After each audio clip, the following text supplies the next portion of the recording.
আর এবার দমদমের দিকে নজর রাখবো। দমদমে গ্রেফতার প্রাক্তন তৃণমূল কাউন্সিলর। দমদমের নাবালিকাকে যৌন হেনস্থার অভিযোগ। সাপুই পাড়ায় যৌন হেনস্থার অভিযোগ ঘিরে উত্তেজনা ছড়ায়। প্রাক্তন তৃণমূল কাউন্সিলর তার ঘনিষ্ঠের বিরুদ্ধে অভিযোগ। গ্রেফতার প্রাক্তন তৃণমূল কাউন্সিলর জলিল মণ্ডল। দমদম থানার সামনে তুমুল উত্তেজনা, যে ছবি আপনাদের দেখাচ্ছি।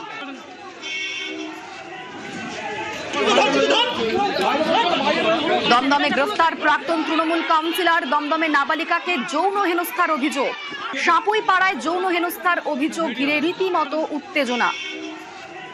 আমাদের সঙ্গে সরাসরি অনুপ রয়েছেন প্রতিনিধি। অনুপ, গ্রেফতার করা হয়েছে প্রাক্তন তৃণমূল কাউন্সিলর জলিল মণ্ডলকে। তার বিরুদ্ধে মূলত কি অভিযোগ? দমদম সাপুইপাড়া এলাকায় এক নাবালিকাকে মূলত যৌন হেনস্থার অভিযোগ। এই অভিযোগে কিন্তু একেবারে বারবার এই তৃণমূল কাউন্সিলর জলিল মণ্ডল, প্রাক্তন যিনি কাউন্সিলর, তার বিরুদ্ধে অভিযোগ হচ্ছিল। এই যে গোটা ঘটনা, সেই গোটা ঘটনার ধামা চাপা দেওয়া, যাতে পরিবারের পক্ষ থেকে অভিযোগ না করা হয়, সেই চেষ্টা প্রভাব খাটানো হচ্ছে বলে এমনটা অভিযোগ করা হয়। বিজেপির পক্ষ থেকে গতকালই সেই পরিবারের সঙ্গে কথা বলা হয়। পরিবারের পক্ষ থেকে বলা হয় গোটা ঘটনা এই তৃণমূলের প্রাক্তন যিনি কাউন্সিলর জলিল মণ্ডল, তিনি ধামা চাপা দেওয়ার চেষ্টা করছিলেন। এরপরেই গোটা এলাকায় উত্তেজনা পরিস্থিতি তৈরি হয়। দমদম থানার পুলিশ ঘটনাস্থলে পৌঁছয় এবং সেখান থেকে যে তৃণমূল প্রাক্তন কাউন্সিলর, তার যেহেতু ঘনিষ্ঠ এক ব্যক্তির বিরুদ্ধে অভিযোগ ছিল, যদিও এই ঘটনা তিনি পলাতক, তার পরবর্তী ক্ষেত্রে এই তথ্য প্রমাণ বা এই যে ঘটনা, সেই ঘটনা ধামা চাপা দেওয়ার যেহেতু তৃণমূল কাউন্সিলর প্রাক্তন যিনি জলিল মণ্ডল চেষ্টা করছিলেন, সেই কারণে তাকে ইতিমধ্যেই দমদম থানার পুলিশের পক্ষ থেকে গ্রেপ্তার করা হয়েছে। আজকেই তাকে আদালতে পেশ করা হচ্ছে ও হেফাজতের আবেদন জানানো। তার কারণ এই যে নাবালিকা, সেই নাবালিকাকে যৌন যে হেনস্থার ঘটনা যে ঘটেছিল, সেই যৌন নির্যাতনের ঘটনার পরবর্তী ক্ষেত্রেও কোনো রকমভাবে এই ঘটনা কার্যত তিনি ধামা চাপা দিচ্ছিলেন, যাতে অভিযোগ না হয়, অভিযুক্ত গ্রেপ্তার না করতে পারে, সমস্ত রকম ব্যবস্থা করছিলেন।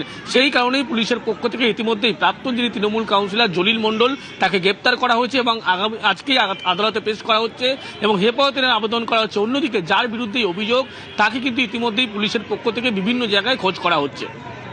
বেশ, ধন্যবাদ অনুপ।